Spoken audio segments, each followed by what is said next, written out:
प्रिय छात्र अध्यापकों, जैसा कि अभी हम बात कर रहे थे, आज हम applications of various graphical representation of data, इस पर बात होगी। जो विभिन्न अनुप्रयोग हैं आरेखीय निरूपण का, उसको हम लोग आज बात करें। तो ये जो विभिन्न आरेखीय निरूपण होते हैं वो किस आधार पे होते हैं, इनका मान किस पर निर्भर करता है, तो हम उसमें कह सकते हैं इसका मान किस पर निर्भर करता है, डाटा पर निर्भर करता है, समंक पर निर्भर करता है, प्रदत्तों पर निर्भर करता है। और ये पीछे बहुत सारी चीज़ें स्पष्ट की जा चुकी हैं जब हमने ग्राफिकल रिप्रेजेंटेशन ऑफ डाटा बताया था, तो उसमें ये सब चीज़ें अच्छे से बता दी गई हैं क्यों ग्राफिकल रिप्रेजेंटेशन किया जाता है। अर्थात उसको सरल और आसान बनाने के लिए उसको रेखा चित्र के रूप में प्रदर्शित किया जाता है। आवृत्ति वितरण में आवृत्तियों के वितरण के अनुरूप आवृत्ति वक्र भी क्या होते हैं, कई प्रकार से होते हैं, अनेक प्रकार से होते हैं। इसमें पॉजिटिव, नेगेटिव, सिमेट्रिक, ये सब तीन मुख्य रूप से होते हैं। इसमें अगर हम पॉजिटिव को देखें तो पॉजिटिव में क्या होता है, इसमें अधिकांश आवृत्तियाँ बाईं ओर, इसमें जो है अधिकांश आवृत्तियाँ बाईं तरफ केंद्रित रहती हैं। लेफ्ट की तरफ ज़्यादातर आवृत्ति क्या होती है, केंद्रित होती है, जो पॉजिटिव वक्र होते हैं, पॉजिटिव कर्व होते हैं। और जबकि जो नेगेटिव कर्व होते हैं इसमें दाईं तरफ अधिकांश आवृत्तियाँ क्या होती हैं, केंद्रित रहती हैं। तो इस तरीके से एक सिमेट्रिक वक्र होता है, इसे सममित वक्र कहते हैं। इसमें दाईं और बाईं ओर दोनों समान रूप से आवृत्तियाँ केंद्रित रहती हैं, यानी इसमें कोई न तो लेफ्ट न तो राइट, बल्कि दोनों तरफ समान रूप से वितरित होते हैं। इस प्रकार के जो वक्र होते हैं इसे हम क्या कहते हैं, सिमेट्रिक वक्र या सममित वक्र कहते हैं। तो इस तरीके से ये तीन प्रकार के वक्र हमने बताए, पॉजिटिव, नेगेटिव और सिमेट्रिक। पॉजिटिव वक्र में क्या होता है, अधिकांश आवृत्तियाँ लेफ्ट की तरफ, बाएं की तरफ केंद्रित होती हैं, जबकि नेगेटिव कर्व में अधिकांश आवृत्तियाँ राइट की तरफ केंद्रित होती हैं। और सिमेट्रिक कर्व में जो आवृत्तियाँ होती हैं दोनों तरफ समान रूप से वितरित होती हैं। तो इसी तरीके से और सारे वक्र हैं जिन्हें जे आकारीय वक्र, आयताकारीय वक्र या बहुलांकीय वक्र भी कहते हैं। तो ये भी तीन प्रकार के होते हैं। जे आकारीय वक्र में जे के आकार का बनता है, आयताकार आकारीय वक्र में वो आकृति जो बनेगी वो आयताकार बनेगी। और एक बहुलांकीय वक्र होता है जिसमें बहुत सारे वक्र बनते हैं, तो उसे हम क्या कहते हैं, बहुलांकीय वक्र या बाईलाइनर कर्व आया, बाई मॉडल कर्व। इस तरीके से तीन कर्व और होते हैं। इसमें अगर जे आकारीय वक्र की हम बात करें तो जे आकारीय वक्र में प्रारंभ में आवृत्तियाँ बहुत कम होती हैं, यानी प्रारंभ में आवृत्तियों की संख्या कम होती है। जैसे जैसे ऊपर बढ़ता जाता है इसमें आवृत्तियाँ ऊपर बढ़ती जाती हैं और बहुत तेज़ी से बढ़ती हैं, फिर एकदम कम हो जाती हैं। समझ में आई बात है। इसमें प्रारंभ में आवृत्तियाँ बहुत कम होती हैं, लास्ट में बहुत कम होती हैं, लेकिन बीच में बहुत तेज़ी से अधिक हो जाएगी तथा एकदम से कम भी हो जाती है। वक्र जो इस तरीके से जो वक्र बनता है वो जे के आकार का बनता है। प्रारंभ में आवृत्तियाँ कम हैं, ऐसे चलेगा, और फिर बीच में आवृत्तियाँ थोड़ा सा तेज हो जाती हैं, बढ़ जाती हैं, और लास्ट में एकदम कम हो जाती हैं। ठीक है, तो प्रारंभ में और लास्ट में बहुत कम आवृत्तियाँ होती हैं, बीच में तेज़ी से उसमें वृद्धि हो जाती है। इस तरीके से जो वक्र बनता है उसे क्या कहते हैं, उसे जे आकारीय वक्र कहते हैं। अब जो आयताकारी वक्र होता है इसमें क्या होता है, इस प्रकार के वक्र में सभी वक्रों की आवृत्तियाँ समान है, सभी की आवृत्तियाँ समान है, इसलिए लाइनर होता है, सेम होता है। और यह वक्र जो बहुलांकीय वक्र है इसमें क्या है, इसमें दो प्रभावांकों की आवृत्तियाँ घनीभूत होती हैं, दो और वक्र बीच में क्या होता है, चपटा होता है, बीच में चपटा होता है।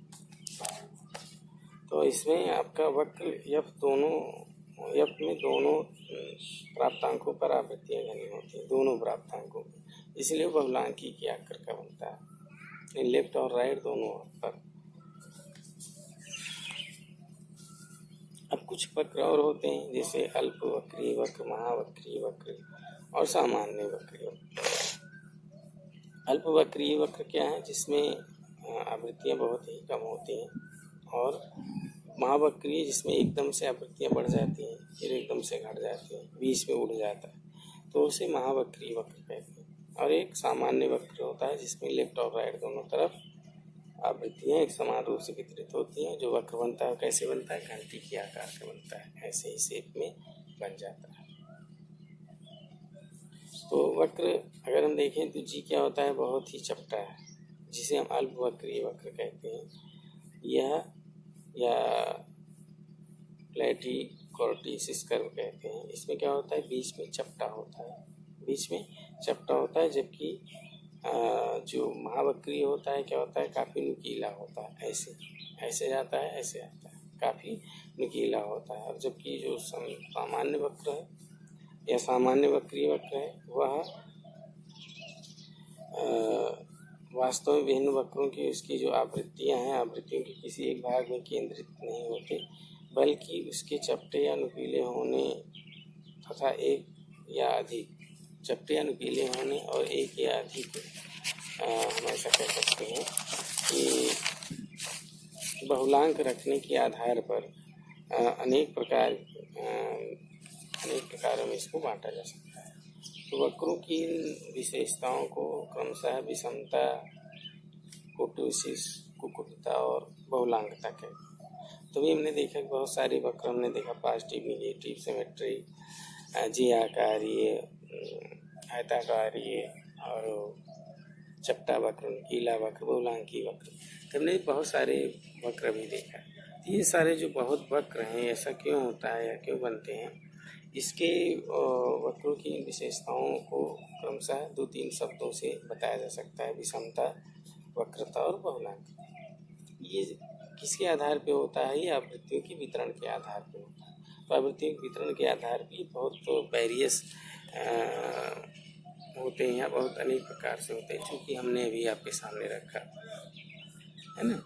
तो इस तरीके से ये 3 चीज़ें विशेष महत्वपूर्ण है, वक्रता क्या है, बहुलांकता क्या है और आपका विषमता क्या है। तो एक एक करके इन सब चीज़ों पर हम बात करेंगे। बहुलांकता क्या है, बहुलांकता से क्या अभिप्राय है? बहुलांकता से अभिप्राय है या इसको इंग्लिश में मोडालिटी भी कहते हैं। इसमें इंग्लिश क्या कहते हैं? मोडालिटी भी कहते हैं। तो बहुलांकता से अभिप्राय है एक या एक से अधिक प्राप्तांकों पर, एक या एक से अधिक प्राप्तांकों पर आवृत्तियों की बहुलता से, है ना। किसी एक प्राप्तांक या एक से अधिक प्राप्तांकों पर आवृत्तियों की बहुलता से, इसे ही क्या कहते हैं? बहुलांकता। इन जहाँ आवृत्तियों की बहुलता होगी उसे हम क्या कहेंगे? बहुलांकता कहेंगे। और जिस वक्र में केवल एक ही शीर्ष होता है उसे एकल बहुलांकी वक्र कहते हैं। जिसमें 2 वक्र होता है उसे द्विबहुलांकी वक्र कहते हैं। जिसमें 2 से अधिक होता है उसे बहुबहुलांकी वक्र कहते हैं। इस तरीके से मोडालिटी कर्व भी कई होते हैं। वह एक प्राप्तांकों पर अगर आवृत्तियाँ ज़्यादा इकट्ठा हो रही तो इसे 1, 2 पर तो 2 और 2 से अधिक है तो इसे बहुलांकी वक्र या मल्टीपल मोडालिटी कहते हैं।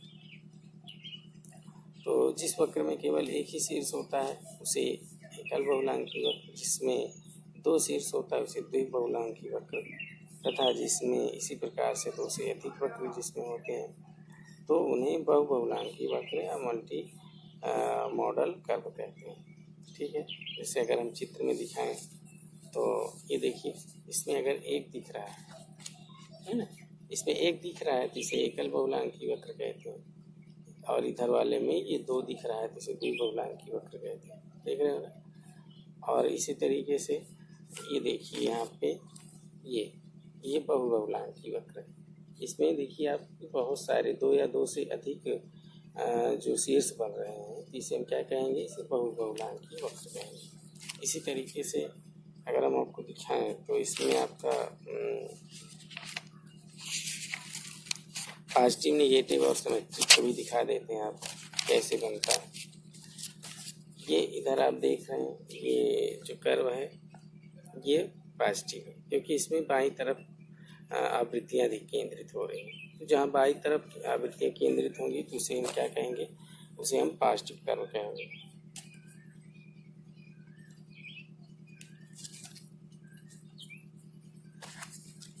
और ये दूसरा देखिए, इसे नेगेटिव कर्व कहेंगे, क्योंकि इसमें दाईं तरफ आवृत्तियाँ बहुत केंद्रित हो रही हैं। नीचे सिमेट्रिक वक्र है, इसमें दाईं तरफ और बाईं तरफ समान रूप से आवृत्तियाँ केंद्रित है, तो इसीलिए इसको क्या कहेंगे, इसे सिमेट्रिकल कर्व कहेंगे या सममित वक्र कहेंगे। अब देख लीजिए, ये जे आकारी वक्र है। देखिए जे के आकार का बन रहा है, चाहे आप इधर से बना दें या इधर से बना दें, जे आकार का।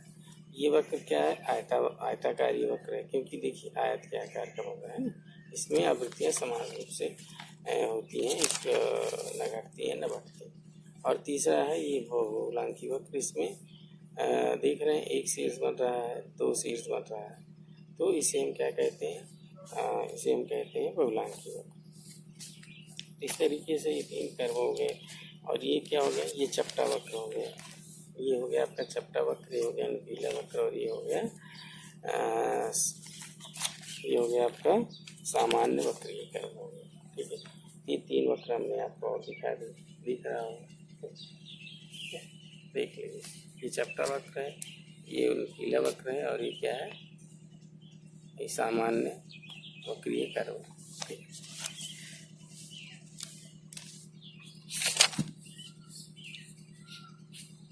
तो हमने बहुलांकता के बारे में बताया कि बहुलांकता क्या है। बहुलांकता से अभिप्राय है 2 या 2 से अधिक प्राप्तांकों पर आवृत्तियों की बहुलता से, 2 या 2 से अधिक प्राप्तांकों पर आवृत्तियों की बहुलता को ही क्या कहते हैं, बहुलांकता कहते हैं। अगर एक प्राप्तांक पर आवृत्तियाँ केंद्रित होती हैं तो उसे एकल बहुलांकी वक्र कहते हैं। 2 प्राप्तांकों पर आवृत्तियाँ केंद्रित होती हैं तो उसे द्विबहुलांकता वक्र कहते हैं।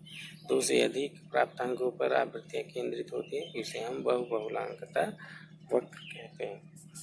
अब आपको दिखाई दी हमने एकल और द्विबहुलांकता, और ये बहुबहुलांकता, इसमें 2 से अधिक वक्र बन रहे हैं, इसीलिए बहुबहुलांकता वक्र है। अब बात आती है कोटोसिस क्या है। कोटोसिस में क्या है, कोटोसिस में आपका वक्रता को, इसको कुकुदता भी कहते हैं। वक्रता को क्या कहते हैं, हिंदी में कुकुदता कहते हैं, इंग्लिश में इसको कोटोसिस कहते हैं। वक्रता को कुकुदता कहते हैं। वक्रता से क्या अभिप्राय, वक्रता से अभिप्राय वक्र के चपटेपन और उसके नुकीलेपन से।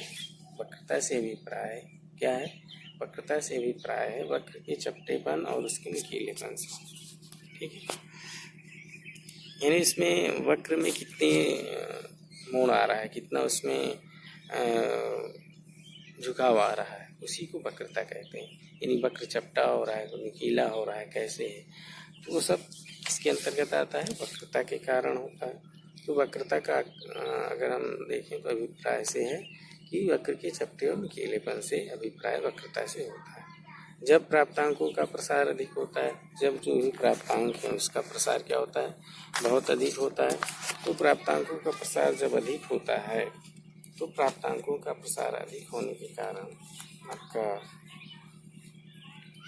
प्राप्तांक बीज के वर्गों में अधिक केंद्रित होते हैं। बीज के वर्गों में अधिक केंद्रित न होकर के लगभग समान रूप से समस्त वक्रों में फैले रहते हैं।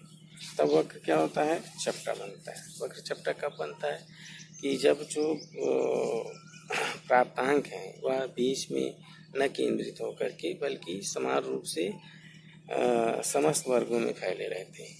समस्त जो आवृत्त वितरण है उसमें समान रूप से फैले रहते हैं। तो इस तरीके से जो वक्र हमारा बनता है कैसे बनता है, ऐसे करके चपटा बनता है, क्योंकि जो प्राप्तांक होते हैं सभी वर्गों में समान रूप से फैले होते हैं। तो चपटा वक्र कब बनता है, अगर आपसे कोई पूछे तो आप क्या कहेंगे, जब आवृत्तियाँ समान रूप से सभी वर्गों में वितरित होती हैं तो जो वक्र निर्मित होता है उसे हम क्या कहते हैं, उसे चपटा वक्र कहते हैं। क्या कहते हैं, उसे चपटा वक्र कहते हैं। और जब प्राप्तांकों का प्रसार कम होता है, यानी प्राप्तांक का प्रसार कम होता है तथा प्राप्तांक बीच के ही कुछ ऐसे वर्ग होते हैं जहाँ पे अधिक केंद्रित रहते हैं। तो इस स्थिति में जो वक्र बनता है उसे हम क्या कहते हैं? उसे नुकीला वक्र कहते हैं। समझ में आया? चपटा वक्र और नुकीला वक्र में क्या अंतर है? जब प्रसार अधिक होता है, जब प्राप्तांकों का प्रसार क्या होता है? अधिक होता है।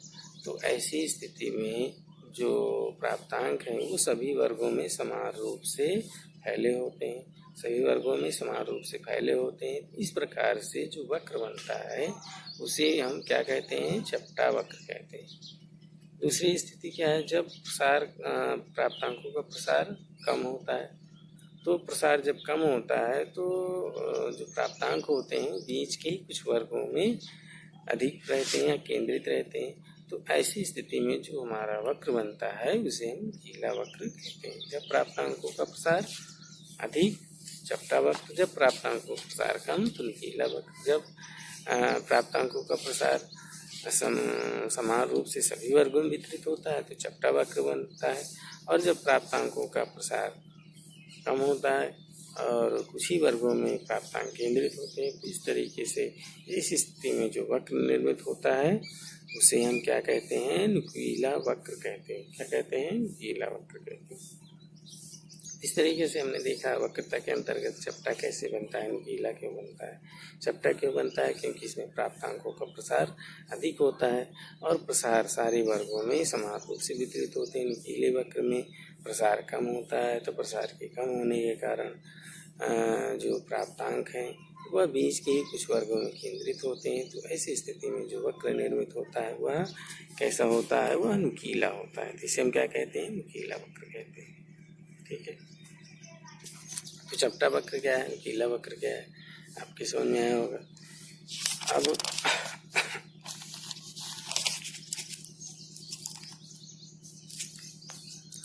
अब बहुत अधिक चपटे वक्र और को हम क्या कहते हैं? अल्पवक्री वक्र कहते हैं, जो बहुत चपटे होते हैं, है ना। अब इसमें भी चपटे और नुकीलेपन के आधार पर वक्र कई प्रकार से होते हैं।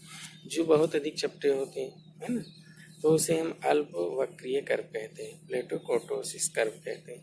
जो मध्य स्तर के होते हैं उसे हम क्या कहते हैं? उसे चपटे वक्र को सामान्य वक्र कहते हैं या इसे मेसोकोर्टोसिस कर्व कहते हैं। तो जो बहुत अधिक नुकीले होते हैं उन्हें हम लेप्टोकोर्टोसिस कर्व कहते हैं। तो महावक्री वक्र में दोनों सिरों की अपेक्षा वक्र मध्य में उसकी आवृत्तियाँ क्या होती हैं? केवल थोड़ी ही अधिक होती हैं, किंतु वक्र की वक्रता को किससे व्यक्त करते हैं? गुणांक से व्यक्त करते हैं। तथा इसको अगर हम देखें तो केयू संकेताक्षर से व्यक्त करते हैं। किससे व्यक्त करते हैं? केयू संकेताक्षर से व्यक्त करते हैं। वक्रता गुणांक को अगर हम देखें तो उसको सूत्र की सहायता से व्यक्त कर सकते हैं। इसको ज्ञात करने के लिए सूत्र है Q = Q अपान P90 - P10। ये कर्टोसिस निकालने का, कर्टोसिस या वक्रता निकालने का फार्मूला है। K = Q अपान P90 अपान P10। ये आपको दिखा भी दे रहे हैं, ये देखिए कर्टोसिस निकालने का सूत्र K = Q अपान P90 - P10। ठीक रहा होगा। तो अभी इसका नोट्स भी भेज देंगे तो उसमें आप देख सकते हैं।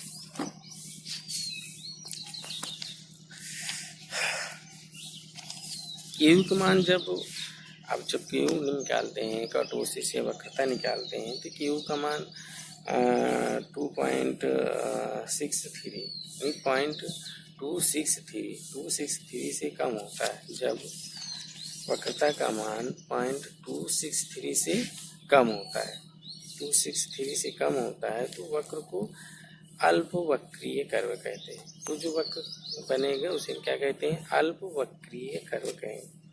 तथा जब Ku का मान 0.263 से अधिक होगा तो उस वक्र को हम क्या कहेंगे? महावक्रीय कर्व कहेंगे। 0.263 से जब Ku का मान अधिक आता है तो उसे महावक्रीय कर्व कहते हैं। और जब गणना करने पर Ku का मान 0.263 से कम आता है तो इस तरीके का जो वक्र बनेगा उसे अल्पवक्रीय कर्व कहेंगे। उसे क्या कहेंगे? अल्पवक्रीय कर्व कहेंगे। और जब के यू का मान 0.263 के बराबर होता है, की मान के समान होता है, तब वक्र को सामान्य वक्रीय कर्व कहेंगे। तब वक्र को क्या कहेंगे हम? समान वक्रीय वक्र कहेंगे। फिर से एक बार सुन लीजिए, हमने वक्रता के बारे में बताया। वक्रता क्या है? वक्रता का अभिप्राय है जो कर्व बनेगा उसके चपटेपन और नुकीलेपन से। चपटापन और नुकीलापन कैसे होता है? जब प्राप्तांकों का प्रसार बहुत अधिक होता है तो प्राप्तांक एक ही वर्गों पर केंद्रित न होकर के सभी वर्गों पर समान रूप से वितरित होते हैं। तो ऐसी स्थिति में जो वक्र बनेगा, जो कर्व बनेगा, वो उसे हम अल्प चपटा वक्र कहेंगे। दूसरी तरफ नुकीला वक्र क्या है? नुकीला वक्र में जो प्रसार है प्राप्तांकों का, वो प्रसार बहुत ही कम होता है। तो प्रसार कम होने के कारण जो बीच के ही कुछ वर्गों में केंद्रित रहता है। तो ऐसी स्थिति में जो हमारा वक्र बनता है वो कैसा बनता है? नुकीला वक्र बनता है। तो इसके चपटेपन और नुकीलेपन के कारण इसको वक्र को 3 प्रकार से बांटा जाता है: चपटा वक्र, मध्य स्तर का वक्र और महावक्रीय कर्व। ये 3 प्रकार से होते हैं। तो चपटा वक्र तब बनता है जब के यू का मान, यानी गणना करने पर के यू का मान 0.26 और 3 से कम होता है। तो ऐसी स्थिति में जो वक्र बनेगा वो चपटा वक्र बनता है। और दूसरी तरफ जब के यू का मान 0.263 से अधिक होगा तो ऐसी स्थिति में जो वक्र बनेगा वो महावक्रीय कर्व बनेगा। तथा तीसरी स्थिति जब के यू का मान गणना करने पर 0.263 के बराबर होगा, समान होगा, तो जो वक्र निर्मित होगा उसे हम सामान्य वक्रीय कर्व कहेंगे। उसे क्या कहेंगे? सामान्य वक्रीय कर्व कहेंगे।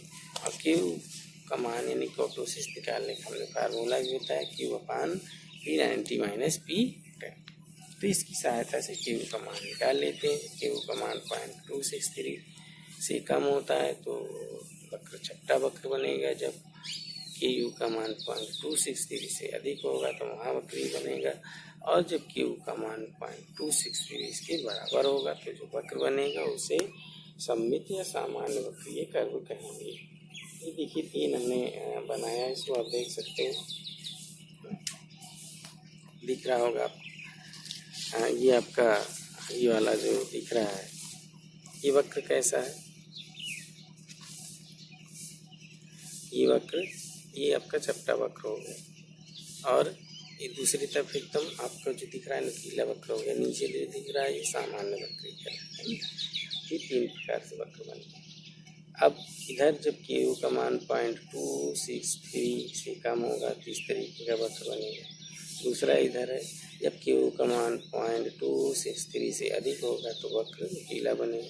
तीसरा है जब के यू का मान 0.263 के बराबर होगा तब ये सममित प्रकार का वक्र बनेगा। इसे सामान्य वक्रीय कर्व कहते हैं। ठीक है, तो हमने दिखा दिया तीनों के चित्र, आप देख करके समझ सकते हैं। वैसे इसका नोट्स भी हम देख। तो भी हमने बहुलता के बारे में देखा, बहुलता क्या है, फिर कर्टोसिस वक्रता के बारे में देखा। अब हम देखेंगे विषमता यानी स्क्वेनेस के बारे में देखेंगे। विषमता क्या होती है? ये सब सारी चीज़ें किसके आधार पर? हमने शुरू में ही कहा था कि ये प्राप्तांकों के वितरण के आधार पर ये अलग अलग होते हैं। और प्राप्तांकों के वितरण के आधार पर अलग अलग होने के कारण ही क्या होता है, इसमें ये सारी स्थितियाँ देखी जाती हैं, चाहे विषमता हो, चाहे वक्रता हो, चाहे कुबुद्धता हो, ठीक है, या बहुलांकता हो।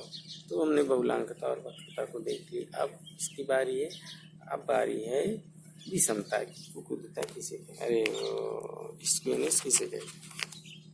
स्क्वेनेस से क्या तात्पर्य है? विषमता से तात्पर्य है वक्र के मध्य बिंदु के दोनों ओर, वक्र के मध्य बिंदु के दोनों ओर आवृत्तियों के वितरण। एक मध्य बिंदु होता है, मध्य बिंदु के दोनों ओर यानी राइट साइड और लेफ्ट साइड दोनों तरफ आवृत्तियों के वितरण से ही है। और यह आवृत्तियां वक्र के मध्य बिंदु के दोनों तरफ समान रूप से वितरित होती हैं, समान रूप से लेफ्ट और राइट में वितरित होती हैं। तो वक्र को हम क्या कहेंगे? सममित वक्र कहते हैं। जब आवृत्तियां मध्य बिंदु के दोनों ओर समान रूप से वितरित होती हैं, जब आवृत्तियां मध्य बिंदु के दोनों ओर लेफ्ट और राइट, जब आवृत्तियां मध्य बिंदु के दोनों ओर लेफ्ट और राइट समान रूप से वितरित होती हैं, तो उसे हम जो वक्र बनेगा उसे क्या कहेंगे? सिमेट्रिकल कर्व कहेंगे, सममित वक्र कहेंगे।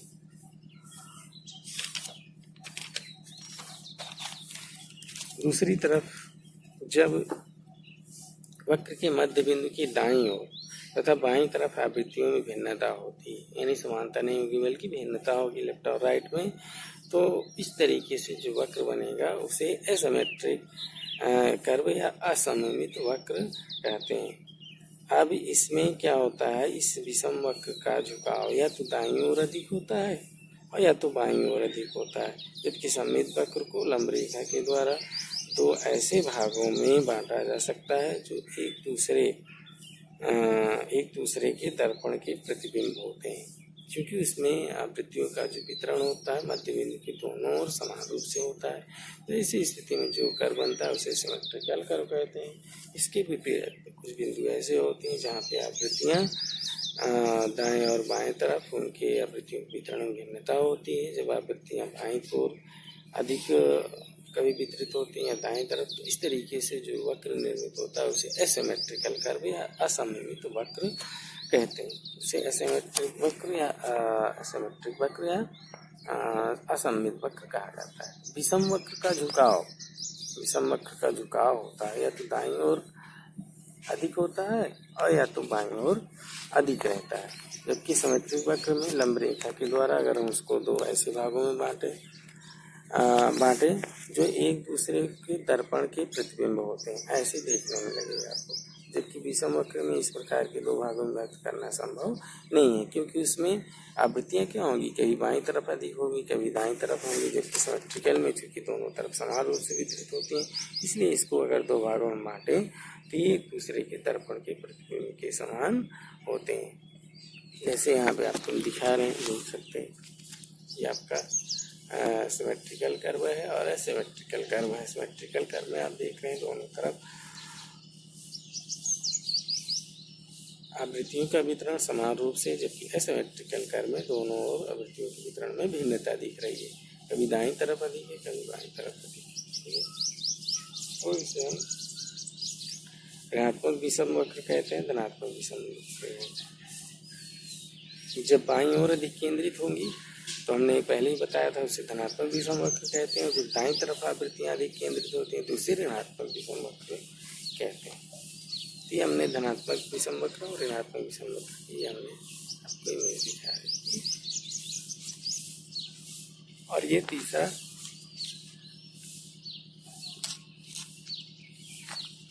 आपका सिमेट्रिकल कर्व है। इसमें आप देख रहे हैं कि मध्य बिंदु के दाईं ओर बाईं ओर दोनों तरफ जो आवृत्तियों का वितरण है वो समान रूप से है और दोनों तरफ समान रूप से वितरित है, इसलिए जो वक्र बन रहा है सममित आकार का बन रहा है, इसे सिमेट्रिकल कर्व कहते हैं। ठीक है, सममित वक्र कहते हैं।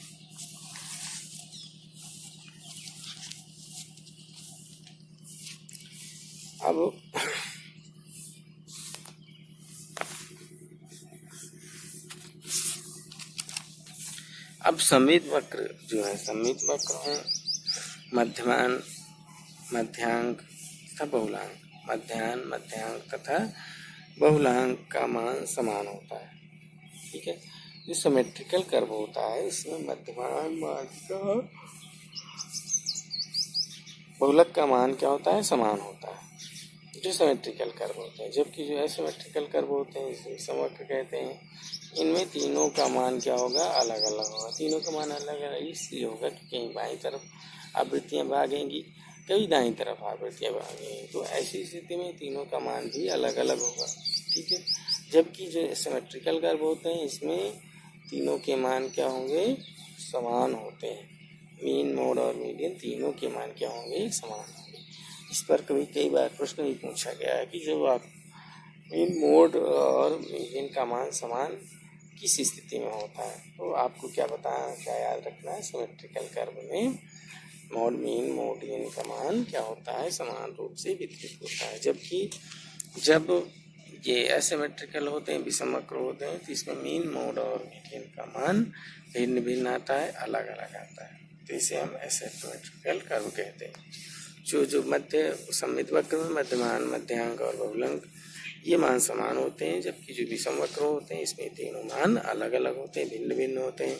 मध्यांक तथा मध्यमान में अंतर जितना अधिक होता है, यानी मीन और मीडियन में जी भिन्न अंतर जितना ही अधिक होता है, वक्र उतना ही अधिक विषम होता है। इन्हें दोनों में अंतर जितना ही अधिक होगा, वक्र भी उतना ही अधिक विषम होता है। जब आवृत्तियां बाईं ओर अधिक केंद्रित होंगी, तो बाईं ओर अधिक केंद्रित होंगी, अर्थात प्राप्तांकों का जो पुंज है या समाव है वो बाईं ओर अधिक होगा, तो मध्यमान का मान मध्यांक से अधिक होगा। तो ऐसी स्थिति में मध्यमान का मान मध्यकांक से अधिक होगा। यहाँ पे ये भी प्रश्न बनता है कि जब आवृत्तियां बाईं ओर अधिक केंद्रित होती हैं, तो ऐसी स्थिति में मध्यमान और मध्यांक में से क्या संबंध होता है। तो आपको ये बताना है कि मध्यमान का मान यानी मध्यमान मीन का मान मीडियन के मान से अधिक होता है, तथा इसे हम क्या कहेंगे, इसे धनात्मक विषमता वक्र कहेंगे। क्या कहेंगे इसको? धनात्मक विषमता वक्र कहेंगे। क्या कहेंगे? धनात्मक विषमता वक्र इसको कहेंगे जब आवृत्तियां बाईं ओर अधिक केंद्रित होती हैं और प्राप्तांकों का जो पुंज है वो जमाव है बाईं ओर अधिक रहता है, तो मध्यमान का मान मध्यांक से, मीन का मान मीडियन से अधिक होगा, और ऐसी स्थिति में जो वक्र बनता है इसे धनात्मक विषमता वक्र कहते हैं। और ऐसे वक्र को धनात्मक विषम वक्र पॉजिटिव स्क्वेयर्ड कर्व कहा जाता है। इसके विपरीत जब आवृत्तियों का जमाव दाईं ओर अधिक होता है, तो दाईं तरफ अधिक होता है तथा बाईं तरफ की आवृत्तियों में भिन्नता होती है, तब वक्र को एसिमेट्रिकल कर्व कहते हैं। इसे विषम वक्र कहा जाता है। विषम वक्र का झुकाव या तो दाईं ओर या तो बाईं ओर अधिक होता है। तो सममित वक्र को लंब रेखा के द्वारा दो ऐसे भागों में अगर हम बांटते हैं, तो यहाँ पे सिमेट्रिकल कर्व बनता है। तो आवृत्तियां जब दाईं ओर अधिक केंद्रित होती हैं, तो जब दाईं ओर अधिक केंद्रित होते हैं तो उसे हम विषम वक्र कहेंगे। यहाँ पे अर्थात प्राप्तांकों का जो पुंज है या जो उसका जमाव हो बाईं ओर अधिक, दाईं ओर जब अधिक केंद्रित होता है, तो ऐसी स्थिति में मध्यमान का मान मध्यांक के मान से कम हो जाता है। जब बाईं तरफ अधिक केंद्रित होंगी तो मध्यमान का मान मध्यांक से अधिक होगा, जब दाईं तरफ अधिक केंद्रित होंगी तो मध्यांक का मान मध्यांक से अधिक कम होगा, और ऐसी स्थिति में जो वक्र बनेगा उसे ऋणात्मक विषमता वक्र कहते हैं। तो ऐसे वक्र को ऋणात्मक विषम वक्र कहते हैं, जिसमें आवृत्तियों का जमाव दाईं तरफ अधिक होता है, और दाईं तरफ अधिक होने के कारण मध्यमान का मान मध्यांक से कम होगा, मीन का मान मीडियन के मान से कम होता है। तो इसे हम क्या कहेंगे? ऋणात्मक विषम वक्र कहा जाता है। और किसी वक्र की विषमता का मान करने के लिए विषमता गुणांक निकालते हैं। जैसे हमने वहाँ पे वक्रता गुणांक निकाला था, ऐसे ही विषमता का मान क्या है, कैसे है, इसको निकालने के लिए हमें फार्मूला है इसका, और विभिन्न सूत्रों का प्रयोग करके विषमता गुणांक का मान हम ज्ञात कर लेते हैं। विषमता गुणांक का मान क्या करते हैं? ज्ञात कर लेते हैं। विषमता गुणांक एस के इक्वल टू, इसका सूत्र होता है 3m mean minus median upon sigma. ये बहुत सारे सूत्र हैं जिसको हम दिखा दे रहे हैं, और इसको नोट्स में भी आपको लिख करके दे रहे हैं। ये विषमता गुणांक निकालने के बहुत सारे फार्मूला हैं, जबकि कोटोसिस निकालने का हमने एक ही फार्मूला बताया था कि equal to Q upon P90 माइनस P10, जबकि स्क्यूनेस निकालने के लिए बहुत सारे सूत्र हैं, इनका सबका प्रयोग स्क्यूनेस निकालने में किया जा सकता है।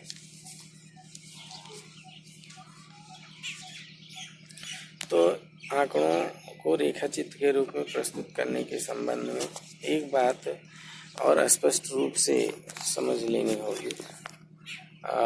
वो यह बात है कि किन्हीं दिए गए आंकड़ों का, जो आंकड़े दिए गए हैं, उन आंकड़ों का कोई एक निश्चित रेखाचित्र नहीं होता, कोई एक डिफिनिट डायग्राम नहीं होता है। इसका कारण है क्यों ऐसा नहीं होता, क्योंकि रेखाचित्र की आकृति काफ़ी सीमा तक लिए गए वर्ग अंतराल वर्ग अंतराल पर और रेखा चित्र बनाते समय जो पैमाना माने गए हैं उन पैमानों तथा रेखा चित्र के प्रकार पर भी निर्भर करता है। तो अर्थात यह है कि रेखा चित्र में कभी भी समानता आपको नहीं होगी, निश्चितता नहीं होगी। इसके दो कारण हैं, क्योंकि अलग अलग व्यक्ति पैमाना अलग अलग मानते हैं। अलग अलग पैमाना मानने के कारण उनका ग्राफ निश्चित रूप से अलग अलग बनेगा। और इसमें जो वर्ग है, वर्ग अंतराल है, वर्ग अंतराल में भिन्नता लोग रखेंगे तो कर्व निश्चित रूप से अलग तरीके का बनेगा। पर भी निर्भर करती, रेखा चित्रों के प्रकार पर भी निर्भर करती। रेखा चित्र बनाते समय जो पैमाना माने गए हैं उस पर भी रेखा चित्र के प्रकार निर्भर करते हैं। बनाए गए रेखा चित्र के पैमाने को परिवर्तित करके, जो रेखा चित्र बनाया गया उसके पैमाने को अगर हम परिवर्तित कर दें तो परिवर्तित करने पर वर्गीकृत जो समांक हैं, वर्गीकृत समांकों के वर्ग अंतराल को घटा दें, बढ़ा दें तो रेखा चित्र की आकृति में निश्चित रूप से परिवर्तन आ सकता है। बड़े जो प्रतिदर्श, अगर प्रतिदर्श जो है वो सैंपल बड़े होंगे तो इससे जो संकलित किए गए आंकड़े होंगे उसको रेखा चित्र में प्राय अगर हम देखें तो काफ़ी अधिक सुडौल होते हैं। जबकि जो छोटे प्रतिदर्श होते हैं, जहाँ पे प्रतिदर्श बहुत कम होते हैं, तो ऐसी स्थिति में जहाँ पे प्रतिदर्श कम होते हैं तो जो प्राप्त आंकड़ों है तो प्राप्त आंकड़ों में रेखा चित्र में प्रायः सुडौलता का अभाव पाया जाता है। अतः रेखा चित्रों की सहायता से निष्कर्ष निकालते समय सजग रहना चाहिए।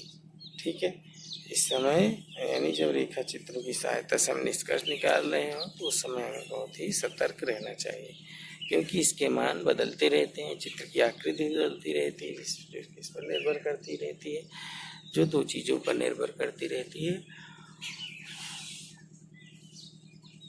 पहला क्या है पैमाना और दूसरा क्या है वर्ग अंतराल, है ना। तो वर्ग अंतराल अधिक रखेंगे, कम रखेंगे तो इस हिसाब से, और पैमाना भी जैसा मानेंगे वैसे आपका चित्र भी बनता है। तो इस तरीके से कि इसमें कहें कि निश्चितता होती है, तो निश्चितता जैसी कोई बातें यहाँ पे नहीं देखी जाती है, नहीं पाई जाती।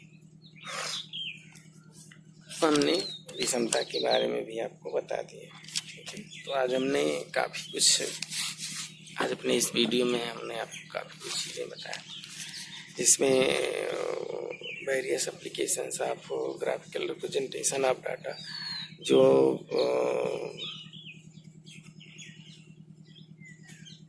बहुत सारे उपयोग हैं वक्री के, कर्व के, या बहुत सारे उसके प्रकार हैं, हमने आपके सामने पूरा रखा। और ये अलग अलग इसलिए होते हैं क्योंकि आवृत्तियों का वितरण क्या होता है, समान रूप से नहीं होता है। जब समान रूप से होगा तो वक्र सममित बनेंगे, सममित प्रकार का बनेगा, सिमेट्रिकल कर्व बनेगा। जब इसमें विषमता होगी, समानता नहीं होगी, कभी बाईं तरफ अधिक केंद्रित होगा, कभी दाईं तरफ अधिक केंद्रित होगा, तो ऐसी स्थिति में जो हमारे ग्राफ बनेंगे वो अलग अलग बनेंगे। कभी कभी प्राप्तांकों के वितरण से भी ये आवृत्तियाँ अगर किसी एक दो प्राप्तांकों पर ज़्यादा केंद्रित हैं तो नीला वक्र बनता है। जब आवृत्तियाँ समान रूप से सभी स्थानों पर वितरित होती हैं तो जो वक्र बनेगा वह कैसा बनेगा, वह सिमेट्रिकल कर्व बनेगा। अब इसमें भी हमने धनात्मक ऋणात्मक बताया। जब बाईं तरफ अधिक आवृत्तियाँ केंद्रित होती हैं तो जो वक्र निर्मित होता है उसे सिमेट्रिकल वक्र कहते हैं। जब दाईं तरफ आवृत्तियाँ अधिक केंद्रित होती हैं तो इस तरीके से जो कर्व निर्मित होता है उसे हम क्या कहते हैं, उसे ऋणात्मक विषम वक्र कहते हैं।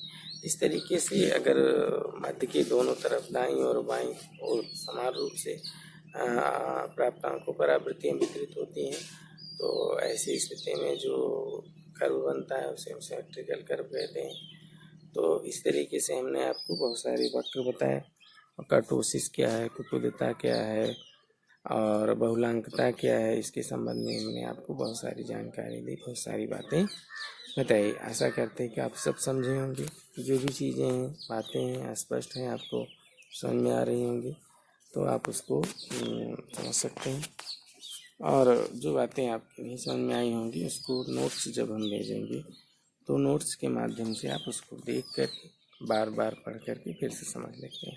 एक बार हम आपको पुनः शार्ट में बता देते हैं, ठीक है, जिससे आपको थोड़ा सा रिवीजन भी हो जाए।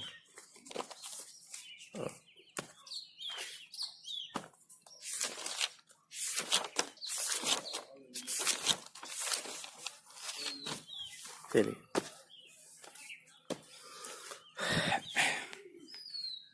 सबसे पहले हम क्या बताए थे आपको कि इसे जो हमने बहुत सारी बातें बताई, उसमें ये बताया गया कि आवृत्तियों के वितरण में जो भिन्नता होती है, तो इस भिन्नता के कारण या उसके अनुरूप आवृत्ति वक्र भी भिन्न भिन्न प्रकार के होते हैं। आवृत्तियों की वितरण में भिन्नता के कारण वक्र भी भिन्न भिन्न प्रकार के होते हैं, जिसमें आपका धनात्मक वक्र, ऋणात्मक वक्र या सिमेट्रिकल कर्व ये होते हैं। धनात्मक वक्र बनता है कब? जब आवृत्तियाँ बाईं ओर ज़्यादा केंद्रित होती हैं, बाईं ओर के प्राप्तांकों पर अधिक केंद्रित होती हैं, तो ऐसी स्थिति में जो वक्र बनता है उसे हम धनात्मक वक्र कहते हैं, धनात्मक विषम वक्र कहते हैं। जब आवृत्तियाँ दाईं तरफ, मध्य बिंदु के दाईं तरफ ज़्यादा केंद्रित होंगी, तो ऐसी स्थिति में जो वक्र बनेगा उसे हम नेगेटिव विषम वक्र कहेंगे। तीसरा है जब आवृत्तियाँ मध्य बिंदु के दाईं ओर और बाईं ओर दोनों तरफ समान रूप से वितरित होंगी, तो ऐसी स्थिति में जो वक्र बनेगा उसे हम क्या कहेंगे? सिमेट्रिकल कर्व कहेंगे। तो इस तरीके से ये 3 प्रकार के हो गए आवृत्ति वितरण के आधार पर। उसके बाद और हमने बताया था जे आकारी का वक्र, आयताकारी वक्र और बहुलांकी वक्र। जे आकारी वक्र में क्या होता है कि प्रारंभ में आवृत्तियाँ बहुत कम होती हैं, फिर इसमें तेजी से अधिक हो जाती हैं, और वक्र में एक स्थिति ऐसी होती है जब आवृत्तियाँ क्या हो जाती हैं? एकदम कम हो जाती हैं। तो वक्र में सभी इस प्रकार का जो वक्र बनेगा, ऐसी स्थिति में जब आवृत्तियाँ शुरू में बहुत कम होंगी, बीच में बहुत तेज़ी से बढ़ जाती हैं और लास्ट में फिर पुनः कम हो जाती हैं, तो ऐसी स्थिति में जो वक्र बनता है उसे हम जे आकारी वक्र कहते हैं। दूसरा, जब वक्र में समान रूप से वितरित होता है, यानी शुरू में, अंत में और मध्य में एक सभी अर्गों में आवृत्तियाँ समान होती हैं, तो वक्र यप में 2 प्राप्तांकों की आवृत्तियाँ समान रूप से वितरित होती हैं, तो उसे हम क्या कहते हैं? आयताकारी वक्र। तो तीसरा है बहुलांकी वक्र। बहुलांकी वक्र में क्या है कि जब आवृत्तियाँ किसी एक प्राप्तांक पर न केंद्रित होकर के बल्कि एक से अधिक प्राप्तांकों पर केंद्रित होती हैं। अगर एक प्राप्तांक पर आवृत्तियाँ केंद्रित हो रही थी, इसे एकल बहुलांकी वक्र कहेंगे। 2 प्राप्तांकों पर आवृत्तियाँ अधिक केंद्रित होती हैं, तो उसे द्विबहुलांकी वक्र कहेंगे। इसी प्रकार से 2 या अधिक प्राप्तांकों पर आवृत्तियों का वितरण है, अब आवृत्तियाँ केंद्रित हो रही हैं, तो ऐसी स्थिति में जो कर्व बनेगा उसे हम बहुबहुलांकता वक्र कहते हैं। क्या कहते हैं? इसे बहुबहुलांकता वक्र कहते हैं। अब फिर हमने बताया था चपटा वक्र, नुकीला वक्र और सामान्य वक्रीय वक्र, ये भी 3 होते हैं। जब वक्र अधिक चपटा होता है तो वक्र यच की बीच नुकीला हो जाता है, तो वक्र आई होता है। और जब प्राप्तांकों की आवृत्तियाँ क्या होती हैं? न तो बहुत चपटी होती हैं, न बहुत नुकीली होती हैं, तो वास्तव में ऐसे प्रकार का जो वक्र बनेगा तो उसकी आवृत्तियाँ किसी एक भाग में केंद्रित होने से उसके चपटे या नुकीलेपन होने तथा एक या अधिक से आवृत्तियों के वितरण के कारण बहुलांक के आधार पर अनेक प्रकारों में बांटा जा सकता है। वक्रों की इन विशेषताओं को हमने बताया कि जो बहुत सारे वक्र हैं क्यों बनते हैं, इसके कारण रीजन क्या है, आवृत्तियों का वितरण कैसे कम ज़्यादा होता है। तो इस सब के 3 कारण बताया लोगों ने, विषमता, वक्रता और बहुलांकता, कर्टोसिस, स्क्यूनेस और मोडालिटी। तो एक एक करके हम इसके बारे में देखेंगे। फिर से देख लेते हैं बहुलांकता क्या है। बहुलांकता से अभिप्राय एक से अधिक प्राप्तांकों पर आवृत्तियों की वितरण से, एक या अधिक प्राप्तांकों पर आवृत्तियों के वितरण से ही अभिप्राय बहुलांकता से। जिस वक्र में एक प्राप्तांक पर आवृत्तियाँ केंद्रित होंगी उसे एकल बहुलांकता वक्र, जिस वक्र में 2 प्राप्तांकों पर आवृत्तियाँ केंद्रित होंगी उसे द्विबहुलांकता वक्र, जिस वक्र में 2 से अधिक प्राप्तांकों पर आवृत्तियाँ केंद्रित होंगी उसे बहुलांकता वक्र कहते हैं। अब हमने वक्रता के बारे में बताया। वक्रता क्या है? वक्रता को के संकेताक्षर से व्यक्त करते हैं।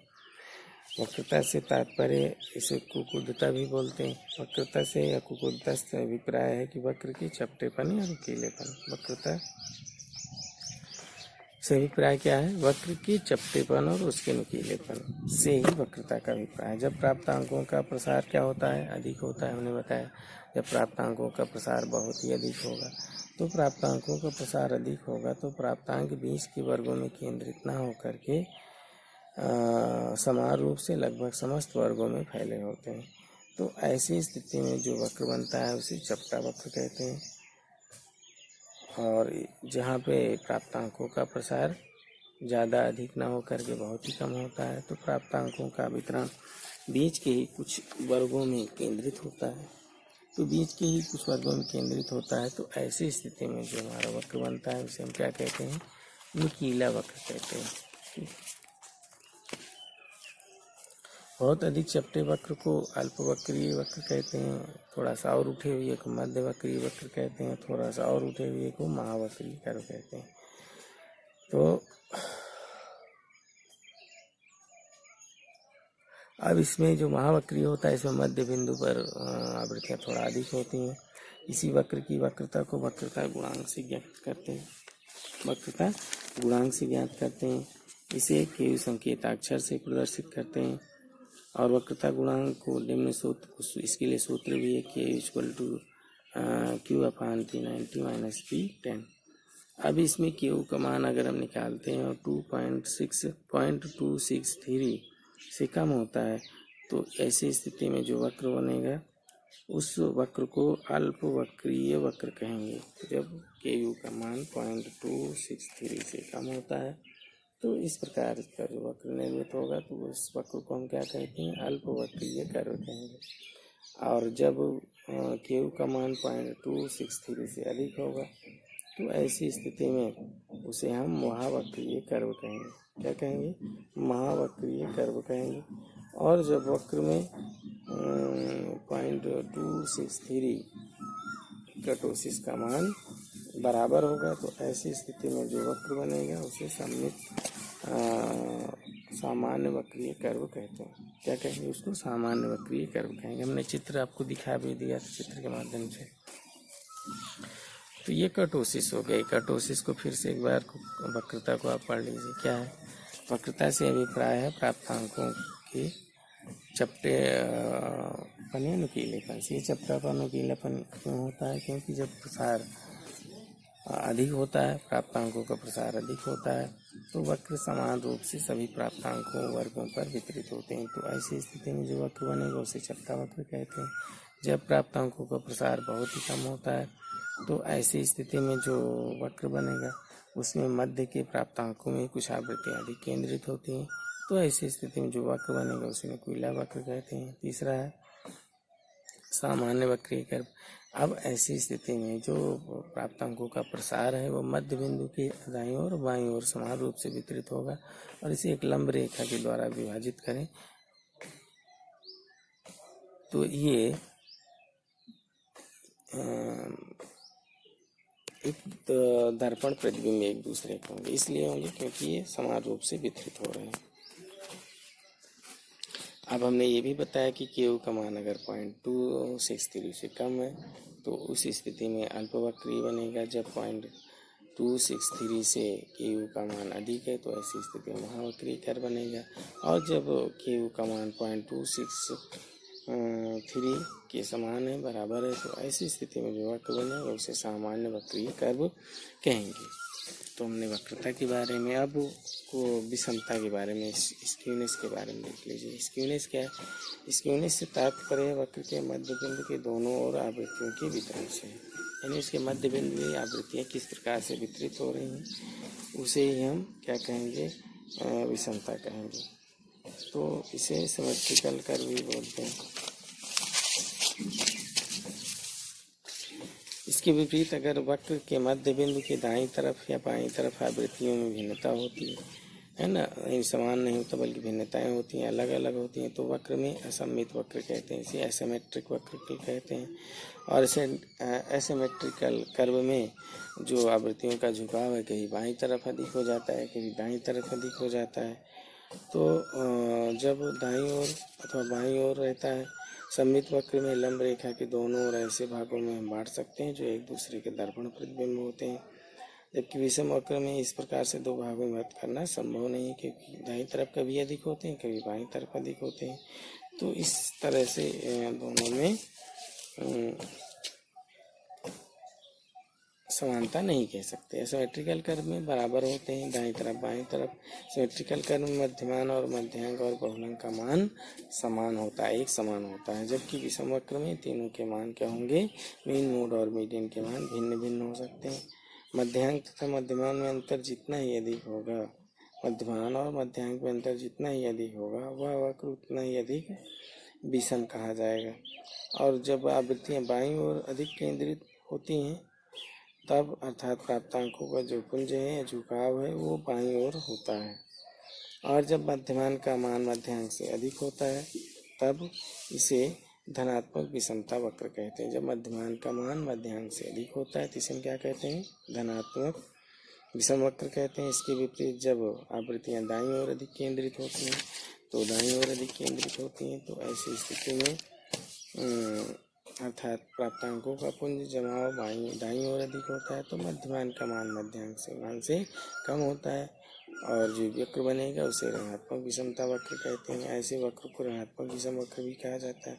किसी वक्र की विषमता का ज्ञान विषमता गुणांक की सहायता से आराम से निकाला जा सकता है और इसको ज्ञात करने के लिए बहुत सारे सूत्र हैं जो हमने आपको भी दिखाया था। इसको नोट्स में हम इसको भेज भी देंगे। तो आंकड़ों को रेखा चित्र के रूप में प्रस्तुत करने के संबंध में एक बात स्पष्ट रूप से यह समझ लेनी होगी हम सभी को कि किन्हीं दिए गए आंकड़ों का कोई एक निश्चित रेखा चित्र नहीं होता। जो आंकड़े दिए गए हैं उसका कोई एक निश्चित रेखा चित्र नहीं होता। ऐसा इसका कारण क्या है, क्यों नहीं होता? क्योंकि जितने भी लोग हैं वो अलग अलग पैमाना मान करके इसको बनाएंगे और उनके जो वर्ग अंतराल है इसमें अंतर भी अलग अलग होगा। तो अलग अलग जाहिर सी बातें हैं, जब उनमें अलग अलग वर्ग अंतराल है और पैमाना भी अलग माने हैं तो उनके रेखा चित्र भी अलग बनेंगे। इसलिए इसमें हम यह नहीं कह सकते हैं कि जो दिए गए आंकड़े हैं उन आंकड़ों का कोई एक निश्चित रेखा चित्र ही बनेगा, ऐसा नहीं है। बिल्कुल इसमें अंतर होगा, जितने लोग बनाए हैं उतने को उसमें विभेद देखा जाएगा। तो इस तरीके से वर्ग अंतराल रेखा चित्र की आकृति काफ़ी सीमा तक लिए गए वर्ग अंतराल और रेखा चित्र बनाते समय लिए गए पैमानों तथा रेखा चित्र के प्रकार पर भी निर्भर करता है कि रेखा चित्र कौन सा है। और बनाए गए रेखा चित्र को पैमाने में परिवर्तित करने अर्थात वर्गीकृत समंकों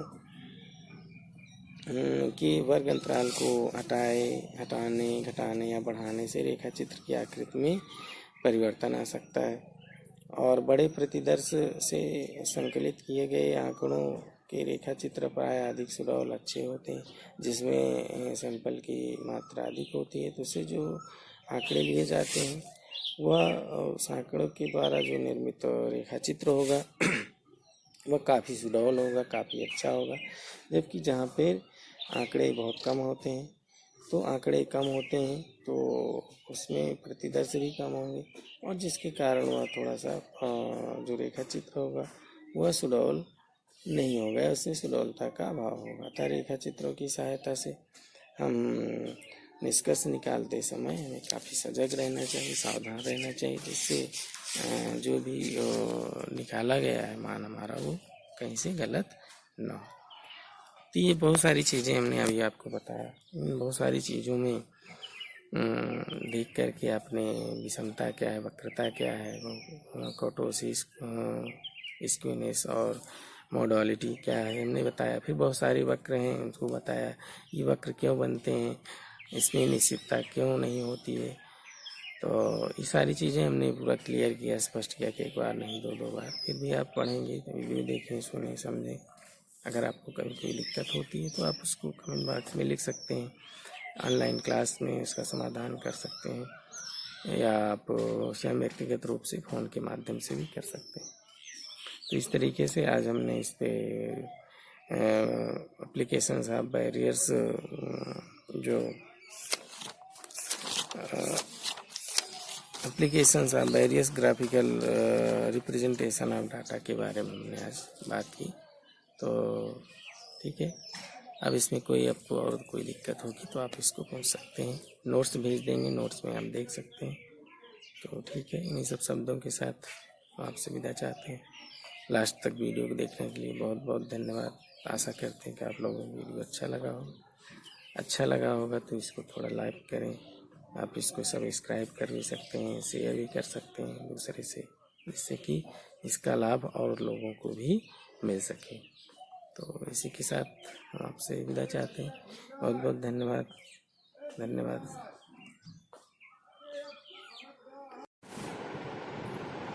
ये छात्राध्यापकों कैसे हैं आप लोग? आशा करते हैं आप लोग अच्छी प्रकार से होंगे। पिछले दिनों हम लोग बात कर रहे थे ग्राफिकल रिप्रेजेंटेशन ऑफ डाटा, जिसमें histogram, frequency polygon, cumulative frequency curve, percentage cumulative frequency curve, cumulative frequency curve, pie chart और ओगी आपके सिलेबस में इसके आगे हैं applications of various graphical representation of data, अर्थात जो प्रदत्त के विभिन्न चित्रमय रिप्रेजेंटेशन है, आरेखीय निरूपण है, उसका क्या उपयोग है, क्या अनुपयोग है, इसके बारे में आज हम लोग बात करेंगे। आज अपनी इस वीडियो में इसी पर बात करेंगे। पीछे जैसा कि स्पष्ट किया जा चुका है कि आवृत्ति वक्र किसी समूह से प्राप्त समंकों के आवृत्ति वितरण को, जो किसी समूह से प्राप्त समंक उसके आवृत्ति वितरण को रेखाचित्र के रूप में प्रदर्शित करता है। आवृत्ति वितरण को वो रेखाचित्र के रूप में प्रदर्शित करता है। अतः आवृत्ति वितरण में आवृत्तियों के वितरण के अनुरूप अगर हम देखें तो वितरण के अनुरूप आवृत्ति वक्र भी भिन्न प्रकार के हो सकते हैं, अलग अलग प्रकार के हो सकते हैं। जैसे धनात्मक विषम वक्र, ऋणात्मक विषम वक्र और सममित वक्र। ये उसके पदार्थों के एकत्रीकरण के अनुसार ये 3 प्रकार के वक्र होते हैं, पॉजिटिव, निगेटिव और सिमेट्रिकल। पॉजिटिव, निगेटिव और सिमेट्रिकल। पॉजिटिव क्या है? पॉजिटिव वक्र में अगर हम देखें तो इसमें जो प्रदत्त होते हैं दोनों तरफ समान रूप से फैले होते हैं। इसका वक्र कुछ घंटी के आकार का बनता है। इसका जो वक्र बनता है कैसे बनता है? कुछ घंटी के आकार का बनता है। घंटी आप सब देखे हो, ऐसे से चलता है और ऐसे उठ करके ऐसा होता है। तो जैसे वक्र भी आपका कुछ इसी तरीके से इसमें बनता है।